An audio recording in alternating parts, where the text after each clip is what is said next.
Hello, students of Modern World History. It's Mrs. Weber here. I have your Cold War lesson number 2 ready to go in this video. So today we're going to be talking about the two main foreign policy decisions by the United States that really set our country on its trajectory during the Cold War. So we're going to see the source of all that tension between the United States and the Soviet Union, and we're going to see that in its foundations, which are the Marshall Plan and the Truman Doctrine. So we're going to be looking at those two main topics. I'm going to walk you through the details of both. And then at the end of the video, I'll give you a little memory trick so you can remember the difference between the Truman Doctrine and the Marshall Plan. Okay, so up first, I want to share a little bit about what the Truman Doctrine was. As I mentioned before, it's an American foreign policy, and the purpose of the Truman Doctrine was to counter Soviet geopolitical expansion. So it's this idea that if the United States takes a hard stance in Europe, supporting people in Europe that are against communism, by supporting those people directly, the United States would be indirectly pushing back the spread of communism. This was announced to Congress by our president at the time, whose name was President Harry S. Truman. This was declared on March 12th of 1947. So I told you this is early on in the Cold War history, which means that this policy, as it is accepted by the American government officials as well as the American people, is actually why there's so much tension throughout the Cold War. This is the trajectory that we've set as a nation for ourselves as early as 1947. So the Truman Doctrine implied that the Americans would support any other nation that was feeling threatened by Soviet communism. The Truman Doctrine is going to become our nation's foundation of foreign policy.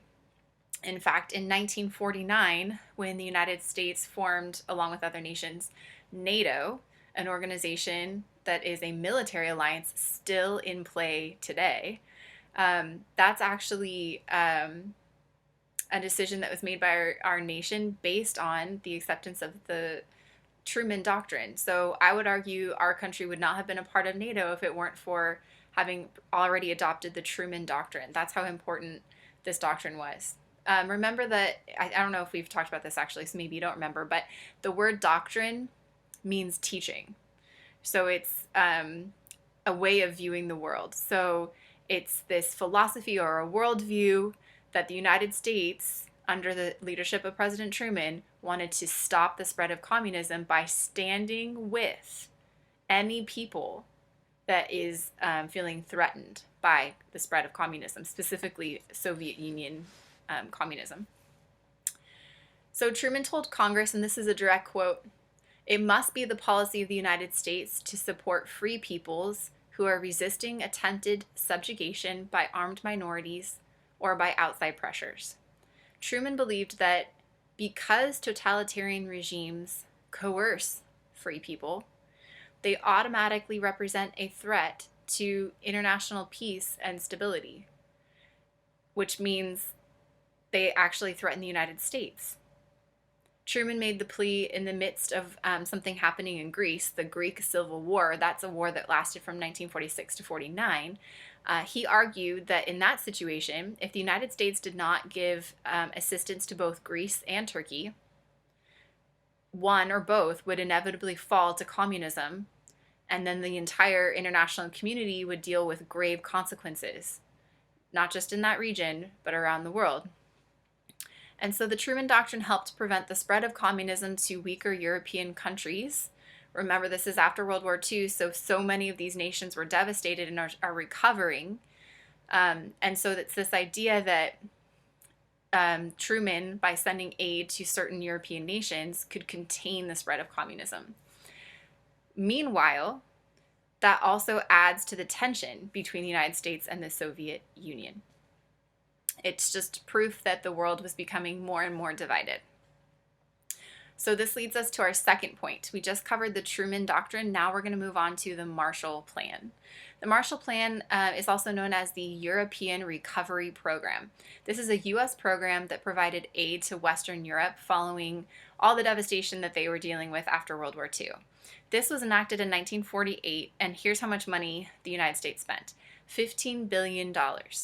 This was to help finance the rebuilding efforts, mostly in Western Europe. This idea came from our Secretary of State, George C. Marshall, at the time, hence it being called Marshall Plan. And so this is a 4-year plan that Marshall suggested to reconstruct cities, industries, and infrastructure that were heavily damaged during the war. This was also a plan that got rid of trade barriers between European nations, so that trade could move more freely from country to country within Europe. This also meant that commerce would be fostered between all those European countries and, you guessed it, the United States. In addition to economic redevelopment, one of the goals of the Marshall Plan was, just like the Truman Doctrine, to stop the spread of communism in the European continent. So Marshall Plan has more to do with economic relief, whereas the Truman Doctrine is the continent. So Marshall Plan has more to do with economic relief, whereas the Truman Doctrine is this idea that we want to give aid, even military assistance, to anyone that's resisting communism. So implementation of the Marshall Plan is what a lot of historians use as the start of the Cold War, because this is when the United States and its European allies really take a stance away from the Soviet Union, and it's all concentrated in Europe, the continent of Europe. So remember that in post-war Europe, things were looking very bleak. Millions of the citizens of European nations had either been killed or seriously wounded in World War II. We have the entire Holocaust that occurred.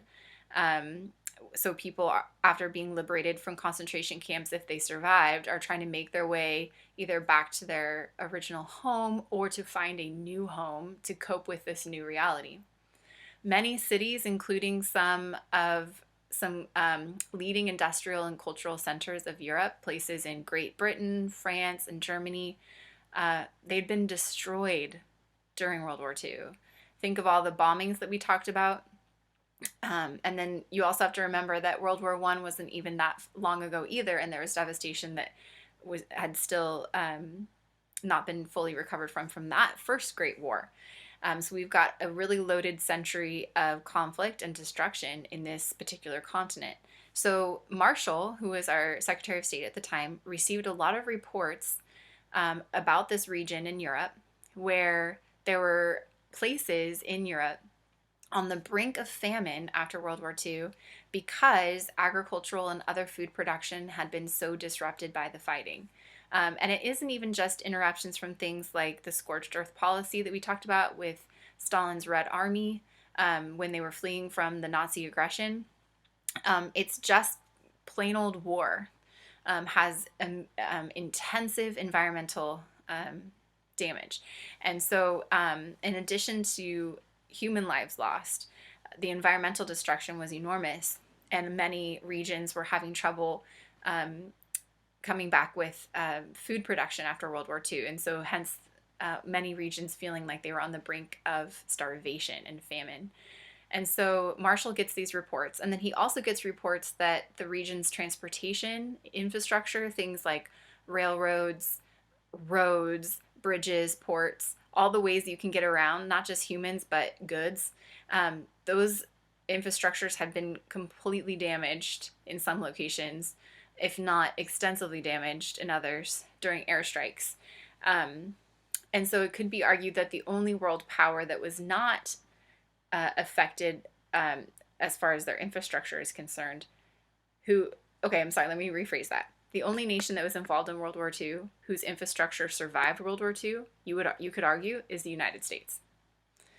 The reconstruction coordinated under the Marshall Plan was created after they had a series of meetings with some various European states, and this happened late in 1947. Check this out. Invitations to these meetings were given to the Soviet Union and to some of the Soviet satellite states. However, these nations refused to join these meetings because they feared that the United States, being so involved, would push into what was going on domestically in these Soviet-controlled regions. And so they did not attend these meetings. They were not participants. So you can see the tension growing, right? They were invited, but they didn't come. So President Truman signs the Marshall Plan on April 3rd, 1948, and that gives the go-ahead for aid and distributions to 16 different European nations. Some of the main recipients of this aid are Britain, France, Belgium, the Netherlands, West Germany. Note I said West Germany. We'll talk about that in our next lesson. And the country of Norway. The United States is looking pretty powerful in this move because these billions of dollars are committed in aid. That actually totals 5% of the United States GDP. GDP stands for gross domestic product. So that is a hefty gift to give at a time when so many nations in Europe were vulnerable. So some specifics about where that aid was going.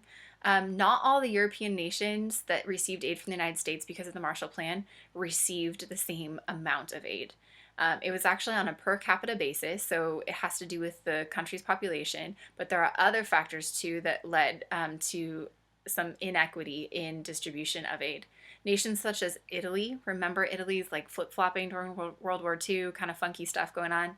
Well, because Italy had fought alongside with the Axis powers like Nazi Germany, and also other countries that had been neutral during the war, like Switzerland, places like Italy and Switzerland actually received less assistance through the Marshall Plan than those countries who fought alongside the United States and the other Allied powers.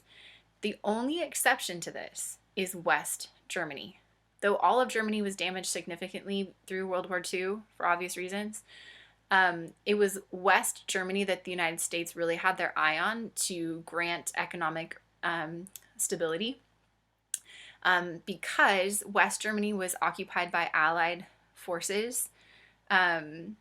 I'm sorry, actually, all of Germany was occupied by Allied forces after World War II, but the Soviet Union was in control of the eastern portion of Germany. We're going to talk about this in the next lesson because it's really interesting. But what you do need to know is that the United States felt that West Germany was the key location to really channel all of their resources because it was going to stand in such stark contrast to the eastern side of Germany, which was controlled by the Soviets. And so it was a way for the United States to demonstrate the viability of free market capitalism, which is a democratic ideal in the Western world, and to show just how different that sort of system was to its neighbor in East Germany, controlled by the Soviets, which is, of course, a communist system. So by the time of the Marshall Plan's last year, which was 1952, economic growth in all of those countries that received aid had surpassed their pre-war levels. In other words, from an economic standpoint, you could argue the Marshall Plan was a success for the countries that received aid from the United States. So we're going to talk more about the recovery, specifically in Japan and in Germany in our next lesson. And we're going to talk specifically about how Germany was divided. We're going to look at the Berlin Wall, all of that interesting stuff. So to wrap up today's lesson, because I gave you a lot of details, I want to recap for you the Truman Doctrine and the Marshall Plan. Those are our two big topics from today. So here's your memory trick in closing. If you're trying to remember what the difference is between the Truman Doctrine and the Marshall Plan, because my gosh, they definitely go hand in hand, here's a little memory trick for you. Truman Doctrine, true man. So break that word apart into the word true and man. It's this idea that the United States will assist any true man, any man who's willing to stand up against the falsities of communism. And then conversely, a little memory trick for you to remember Marshall Plan. Marshall, starting with an M, Marshall Plan is money sent to Europe. Yes, both the Truman Doctrine and the Marshall Plan are about pushing back communist influence, but the Truman Doctrine is much more overarching and philosophical, whereas the Marshall Plan specifically was financial aid to European nations that needed it after World War II. So together, both the Truman Doctrine and the Marshall Plan create this foreign policy here in the United States as a foundation for the increased tension that we see during the Cold War between the United States and the Soviet Union.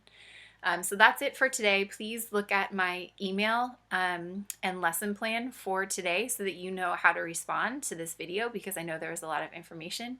And as always, if you have questions or prayer requests, I am so open to that. So email me at any point. I have my email open like all the time, so I'm very responsive. Just let me know. Stay in touch.